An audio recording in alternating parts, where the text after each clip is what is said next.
ever feel like you're just one step away from being found out? Welcome to another episode of the Cosmic Ballet. I'm your host, Fish, and today we're diving into a topic that many of us grapple with but seldom discuss: Imposter Syndrome. It's that little voice in your head that says, you're not good enough. They made a mistake, they ain't mean to choose you. Or any moment now, they're gonna figure out you have no idea what you're doing. Maybe you just landed a big promotion and instead of celebrating, you're wondering if HR made a mistake. Or you've been asked to lead a project and suddenly you're convinced you're completely unqualified. Sound familiar? You're not alone. Imposter syndrome, it's an invisible weight that keeps high achievers second guessing themselves, even when they put the work in, earn their place, and have every reason to be confident. The wild part? It don't discriminate. It creeps into the mind of top executives, award-winning artists, best-selling authors, and even world-class athletes. So why does this happen? Where does it come from? And most importantly, how do we shut it down for good? Today, we're gonna break it all down. We'll explore the psychology behind imposter syndrome, why it thrives in moments of success, and most importantly, how you can rewire your mindset to silence that voice and step into the confidence you deserve. Let's get it. Imposter syndrome doesn't play favorites. It sneaks up on people across different industries and backgrounds. It doesn't care if you have a PhD, years of experience, a wall full of accolades. It finds a way to whisper doubt into your mind. Take, for instance, the student. You got accepted into a prestigious program, but you're convinced that they made a mistake. As you sit in lectures, listening to other people speak confidently, you feel like an outsider. Everyone else seems smarter, they're more prepared, they're more deserving. You study endlessly, trying to compensate for what you perceive as your lack of true talent. Each test feels like an evaluation of whether you truly belong. And despite passing, you still feel like a fraud. The professional. Despite years of experience, you hesitate to speak up in meetings because you're afraid of sounding incompetent. You find yourself holding back your ideals, waiting for someone else to confirm them first. When a colleague praises your work, you immediately assume they're just being polite, or they really haven't noticed your flaws that you see so clearly. You dread your performance reviews, convinced that this time, your boss is finally going to see through you. The creative. You're an artist, a writer, a musician, and you feel like your work, it isn't really that good. It's just luck. Or people are just being polite. You compare yourself to others constantly, wondering why their work seems more refined. It's more meaningful. Every time you receive praise, you think, they probably just don't understand real art. You downplay your achievements, afraid that if you accept the praise, you'll somehow jinx your future success. The CEO or the executive, even after climbing the ladder, you're looking over your shoulder, waiting for someone to say, hey Jim, you know you don't actually belong here, right? You've built a successful career, but you still feel like you've tricked people into thinking you're capable. Each high-stakes decision feels like the moment you'll be exposed. You work longer hours, you push yourself harder, trying to justify your position, yet the doubt never quite fades. Even CEOs, the people running multi-million-dollar companies, they struggle with this. If they feel this way, then clearly it's not about actual competence. It's about perception. No matter how high you climb, self-doubt can still follow you. And here's the kicker. Even physicians, people who literally save lives, report higher rates of imposter syndrome compared to other US workers. Imagine that. A doctor who has gone through years of grueling education and training still questioning if they truly deserve their role. A surgeon performing life-saving operations, wondering if they really have what it takes. This just goes to show, imposter syndrome is not a reflection of your abilities. It's a trick of the mind, a persistent lie that even the most qualified individuals believe. Ever notice how imposter syndrome doesn't just pop up once and disappear? It's part of a repeating cycle. Let's break it down. So number one, you got a new challenge. You're given an opportunity, a project, or a role. Instead of feeling excited, you immediately start doubting whether you're up to the task. You ask yourself, what if I fail? What if they realize I don't actually know what the hell I'm doing? The fear of being exposed as a fraud kicks in, and suddenly, what should be a chance to grow feels like a looming disaster. Number two, over-preparation or procrastination. Your brain goes into overdrive. You overcompensate by working excessively hard, spending hours fine-tuning every detail, reading every article, and double-checking every sentence, or you procrastinate, paralyzed by the fear that your work won't be good enough. You hesitate to start, and when you finally do, you feel rushed and unprepared. Number three, completion. Eventually, you finish the task, but instead of feeling accomplished, you feel relieved that you just got through it without being caught. The weight of self-doubt lingers, making you wonder if you got lucky or if people still just haven't figured that out, that you're not as competent as they think. Instead of taking credit, you attribute your success to external factors such as luck, help from others, or just sheer coincidence. It was just a coinky-dink. If someone praises your work, you downplay it saying, it wasn't that hard. Or I just got lucky with this one. Your inner voice convinces you that your success, it isn't truly yours. Number five, reinforced doubt. The next time a challenge arises, the same cycle starts again.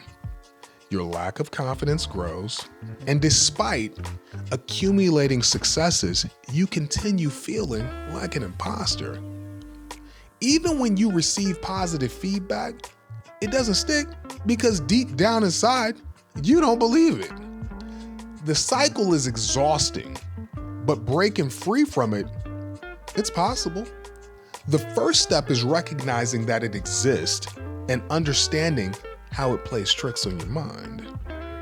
So why does this happen? Why do smart, talented, and capable people feel like they don't deserve their success? Several factors contribute to imposter syndrome. Perfectionism.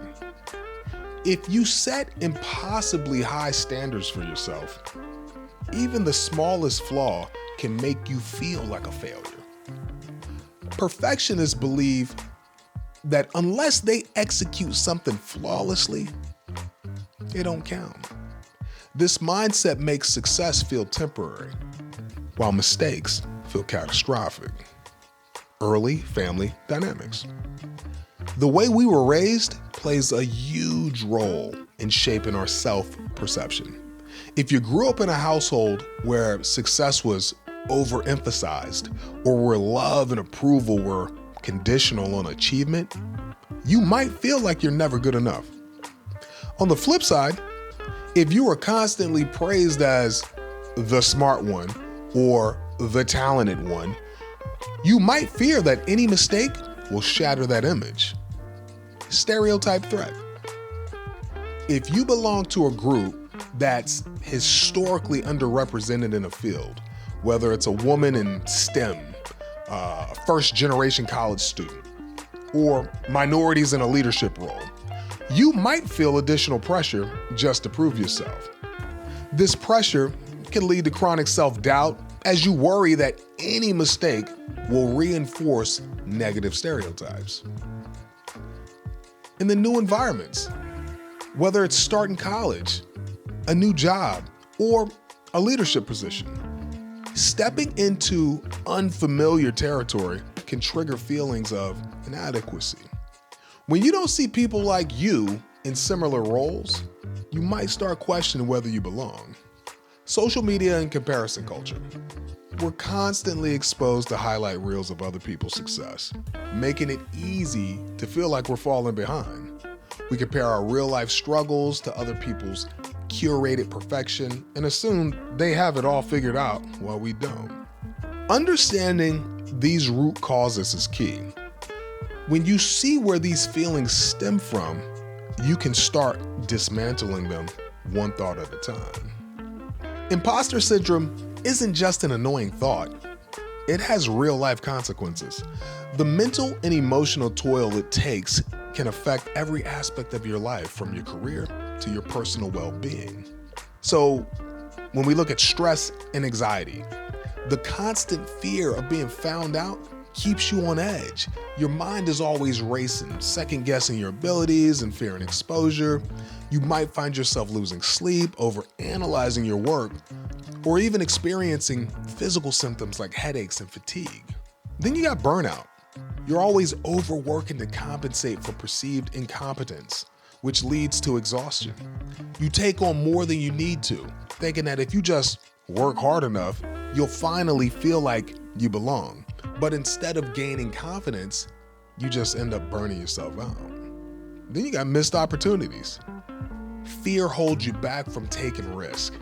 You hesitate to apply for promotions, negotiating raises, or sharing your ideals in meetings because you just feel like you're just not qualified enough. The truth is, many of the opportunities we don't take are lost, not because we aren't capable, but because we talk ourselves out of even trying. And then some of us just have impaired self-worth. When you internalize imposter syndrome, it chips away at your confidence. No matter how much you achieve, you never truly feel accomplished or satisfied. You keep moving the goalpost. Once I reach this milestone, I'll feel like I belong. But you know what? That feeling never comes. Breaking free from imposter syndrome isn't just about feeling better. It's about reclaiming opportunities and stepping into your full potential. So here's the part everybody's been waiting for. How do you break free from imposter syndrome? Here's 5 powerful strategies to shift your mindset and reclaim your confidence. Number 1, acknowledge it. Recognizing that imposter syndrome exists, that's the first step. Awareness gives you the power to challenge your self-doubt instead of accepting it as truth. Number 2, reframe your thoughts. The way you talk to yourself matters. Instead of saying, I don't belong here, try, I'm learning and growing, and that's part of the process. If you catch yourself downplaying success, remind yourself, I worked for this and I deserve it. Number 3, keep a success journal. Write down your achievements, no matter how small. When self-doubt creeps in, revisit your journal as proof that you've earned your place. Seeing your wins in writing can help rewire your thinking over time. Number 4, talk about it. Imposter syndrome, it thrives on silence. So speak to your mentors, friends, therapists about your feelings. You'll often find that others feel the same way, and talking about it can help normalize the situation.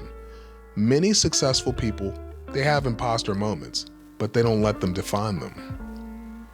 Number 5, take action anyway. Don't wait until you feel confident to take the next step. Confidence is built through action. Push through self-doubt and do it anyway. The more you challenge imposter syndrome, the weaker its grip becomes. So here's the bottom line.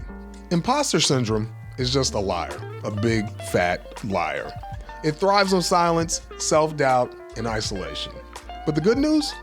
You don't have to listen to it. The next time you hear that voice telling you that you don't belong, challenge it. Remind yourself of everything you've achieved, the work you've put in, and the people who believe in you. Recognize that success isn't about being perfect, it's about showing up, learning, and growing. You've earned your place. Your hard work, dedication, and experience brought you to this precise moment. And if you still doubt yourself, good. That means you care. That means you're growing, but don't let it hold you back. Take the leap. Speak up in that meeting. Apply for that job. Start that project. The world needs to hear and see what you have to offer.